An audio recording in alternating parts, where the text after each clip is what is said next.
안녕하세요. 법무법인 숲의 송윤 변호사입니다.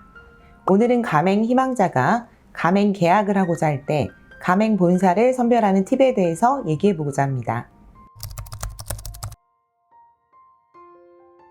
일단 가맹은 브랜드를 보고 결정을 하는 것이 가장 맞겠죠. 가격과 맛도 중요하기는 한데 이 프랜차이즈를 선택하는 가장 중요한 이유는 많은 소비자들로부터 이 브랜드가 인정을 받았다. 그리고 많은 사람들이 알고 있다. 인지도가 높다. 이런 것들을 기준으로 선정하시는 게 그래도 실패하지 않는 창업이 되실 거예요. 최소 가맹점이 30개 이상, 그리고 가맹 본사가 1년 이상 운영된 곳으로 선정하시는 게 좋습니다. 이 가맹 본사 같은 경우에는 정보공개서라고 해서 공정거래위원회에 매년 이 정기 변경 등록을 하면서 전국의 가맹점들의 매출이라든가 이 가맹점들로부터 본사가 얻는 마진이라든가 또 가맹 본사의 재무 상황이라든가 이런 중요한 정보들이 공개가 되어 있습니다. 이 정보 공개서를 꼭 확인을 하셔야 되는데요. 법인인 경우에는 매년 4월 말에 정기 변경 등록 신청을 하게 되는데요. 실제 공정거래위원회에서 이 변경 등록이 돼서 확인이 될 때는 또 수개월이 소요가 될 수 있어요. 뭐 예를 들어서 한 7, 8월이 된다.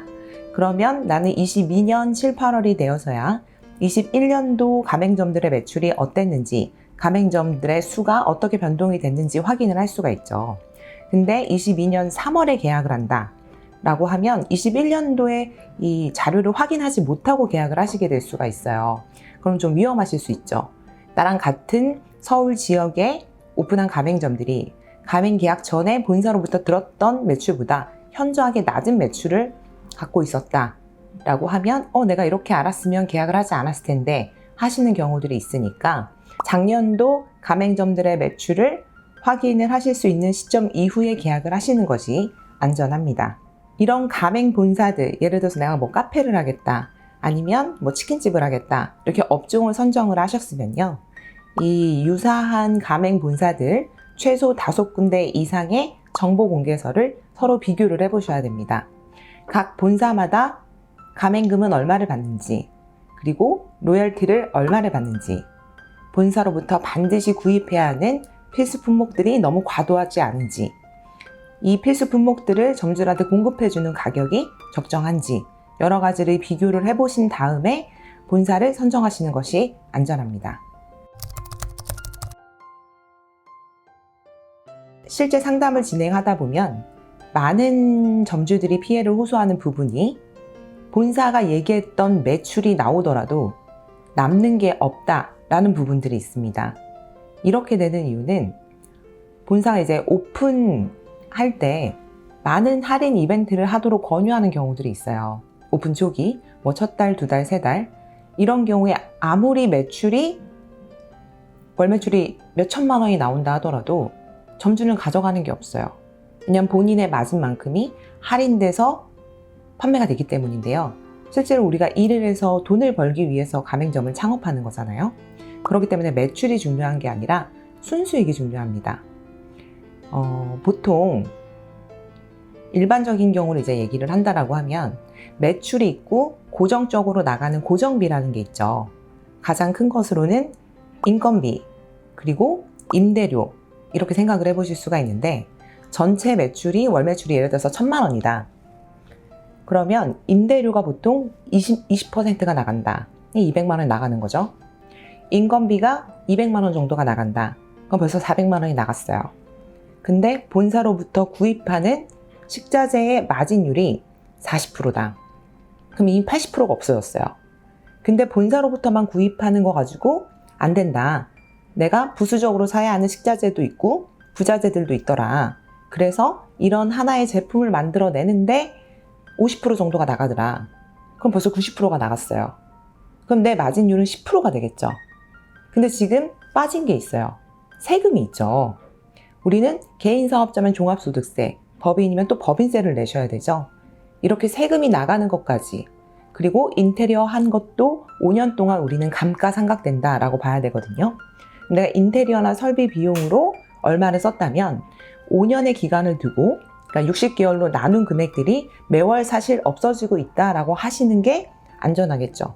차후에 권리금이 회수가 안 되신다라고 하는 경우도 가정을 하셔야 되니까 이런 경우를 보면 이런 고정비에 대한 더 민감하게 더 정확한 정보를 얻으시려고 하셔야 돼요.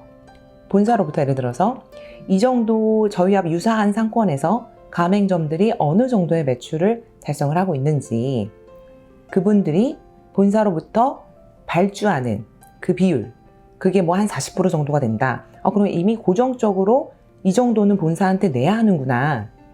여기에 본사의 로열티도 따로 내야 하는구나. 임대료가 이 지역에 이 정도가 시세인데 이 정도가 벌써 빠지는구나. 한 사람의 인건비, 4대 보험 이런 비용들을 빼니까 손에 가지고 가는 거는 하나도 없을 수도 있겠다. 이런 부분들을 잘 체크하셔서 신중하게 계약을 체결하셔야 합니다. 우선 예상 매출액 산정서라는 거는요, 가맹점이 100개 이상이 된 본사만 반드시 제공해야 될 의무가 있어요. 그러니까 가맹점이 100개가 되지 않는 본사 같은 경우에는 예상 매출액 산정서를 법적으로 제공해 줄 의무가 없습니다. 그러니까 이걸 요구한다 하더라도 본사에서 우리는 그런 걸 줄 의무가 없어요 라고 대답을 할 수가 있어요. 그리고 예상 매출액 산정서라는 그 용어 때문에 가끔 착각을 하시는 경우들이 있는데, 이 예상 매출액 산정서를 보면 인근 가맹점을 기준으로 산정을 한 경우에 A라는 가맹점이 이 자리에 들어온다. 그러면은 인근에 B, C, D, E, F 이렇게 5군데 가장 가까운 가맹점들의 가장 높은 매출, 가장 낮은 매출을 제외하고 가운데 3개의 평균을 제공을 하게 되는데요. 이거를 통해서 반드시 이런 매출이 점주한테 나온다 라고 알려주는 것이 아니에요. 참작을 하라는 거죠. 개설 예정지와 가까운 가맹점들이 이 정도의 매출을 달성을 하고 있다라는 것을 알라는 것 뿐이지, 만약에 정말 가까운 지역에 가맹점이 없는 거예요. 그래서 전혀 다른 구, 전혀 다른 동에 사실 그 예상 매출의 산출 근거가 되는 인근 매장이 아주 동떨어진 30km, 50km 이렇게 멀리 있는 매장이 인근 매장이 되실 수도 있거든요. 근데 그 인근 매장이 어디인지는 예상 매출액 산정서에 표기가 되어 있지 않아요.